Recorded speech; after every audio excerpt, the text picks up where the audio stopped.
வாங்க AR creation சமையலில் ஒரு சூப்பராக பார்த்தீங்கன்னா தேங்காய் பூ வச்சு இனிப்பு கொழுக்கட்டை எப்படி செய்கிறது இப்போ வீடியோவில் பார்க்க போகிறோம். கண்டிப்பாக இதை ட்ரை பண்ணி பாருங்கள். இது வரைக்கும் நம்ம சேனலை சப்ஸ்கிரைப் பண்ணால் சப்ஸ்கிரைப் பண்ணிக்கோங்க. தொடர்ந்து வீடியோ பாருங்கள். வாங்க இந்த தேங்காய் பூ வச்சு இனிப்பு கொழுக்கட்டை எப்படி செய்கிறதுங்கிறத வீடியோக்குள்ளே போய் பார்க்கலாம். பச்சரிசி மாவு 1 கப் மெஷரிங் கப் எடுத்திருக்கேன். அதை ஒரு பாத்திரத்தில் சேர்த்துக்கலாம். கூடவே பார்த்தீங்கன்னா 1 பிஞ்ச் அளவுக்கு சால்ட்டு, கூடவே பார்த்தீங்கன்னா இனிப்புக்கு நம்ம சர்க்கரை சேர்த்துக்கலாம். ஒரு 3 ஸ்பூன் அளவுக்கு சர்க்கரை சேர்த்துருக்கேன். கூடவே பார்த்தீங்கன்னா சின்ன தேங்காயில் ஒரு அரை மூடி தேங்காய் துருவி அதையும் சேர்த்துக்கலாம். ஃபஸ்ட்டு இதை நம்ம நல்லா கலந்துக்குவோம்.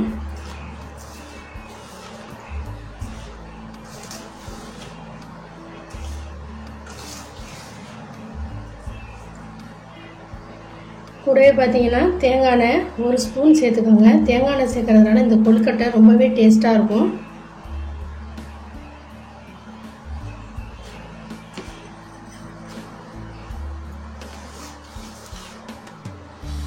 நல்லா சூடாக தண்ணி கொஞ்சம் கொஞ்சமாக சேர்த்துக்கோங்க. நம்ம சர்க்கரை சேர்த்துக்கிறதுனால இலகி கொடுத்துரும். அதனால் கொஞ்சம் கொஞ்சமாக சேர்த்து பிசைஞ்சிக்கோங்க.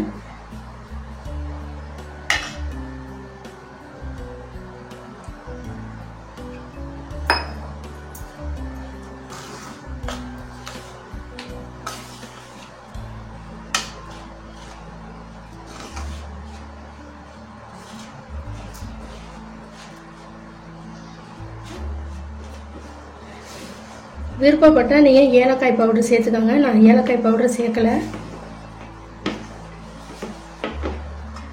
இப்போ கொழுக்கட்டை கொஞ்சம் மாவு எடுத்து கொழுக்கட்டை நம்ம பிடிச்சிக்குவோம்.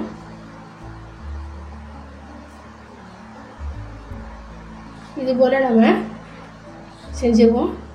இப்போ நான் பாதி மாவு பார்த்தீங்கன்னா பிடி கொழுக்கட்டையாக நான் செஞ்சுட்டேன். மீதி பாதி மாவு இருக்குது.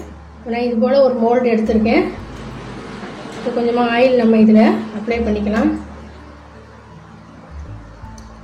2 சைடுமே நீங்கள் அப்ளை பண்ணிக்கோங்க. அப்போ தான் உங்களுக்கு மாவு சேர்க்குறப்போ ஒட்டாமல் வரும். இப்போ உள்ள மாவு வச்சிடலாம்.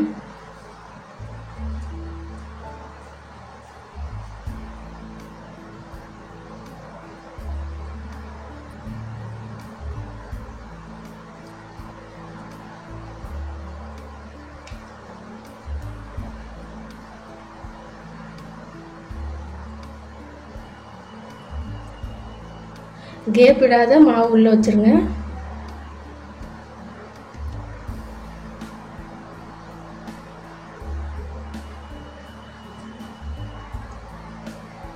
சூப்பராக இது போல் பூண்டு கொழுக்கட்டை ரெடி ஆகிடுச்சு பாருங்கள். இது போல் நம்ம இருக்கிற மாவு எல்லாத்தையும் நம்ம ரெடி பண்ணிக்கலாம்.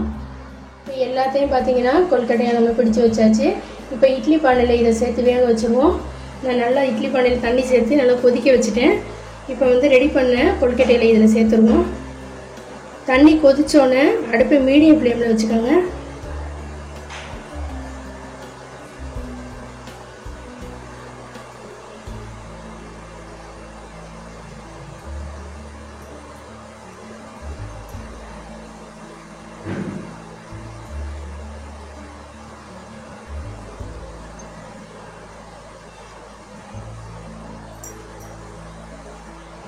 இது ஒரு 7 to 8 நிமிஷம் அப்படியே மூடி போட்டு வச்சு வேக வச்சு எடுத்துக்குவோம்.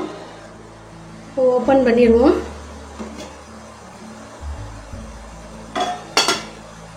இப்போ கொழுக்கட்டையெல்லாம் நல்லா வெந்திருக்கு பாருங்கள். இப்போ அடுப்பை ஆஃப் பண்ணிவிட்டு ஆற விட்டு நம்ம எடுத்து வச்சுருவோம். சூப்பராக பார்த்தீங்கன்னா தேங்காய் பூ கொழுக்கட்டை இனிப்பு கொழுக்கட்டை ரெடி ஆகிடுச்சு. எவ்வளோ சூப்பராக இருக்குது பாருங்கள். இது ஈவினிங் ஸ்நாக்காகவும் நம்ம எடுத்துக்கலாம். நம்ம டிஃபனாகவும் நம்ம எடுத்துக்கலாம். அதுவும் இப்போ ஸ்கூல் டைம் எல்லாம் லீவ் விட்டுருக்காங்க. கண்டிப்பாக ட்ரை பண்ணி பாருங்கள். இந்த வீடியோ பிடிச்சிருந்துச்சுன்னா லைக் பண்ணுங்கள். நம்ம சேனலுக்கு சப்ஸ்கிரைப் பண்ணுங்கள். அடுத்த வீடியோவில் பார்க்கலாம். நன்றி, வணக்கம்.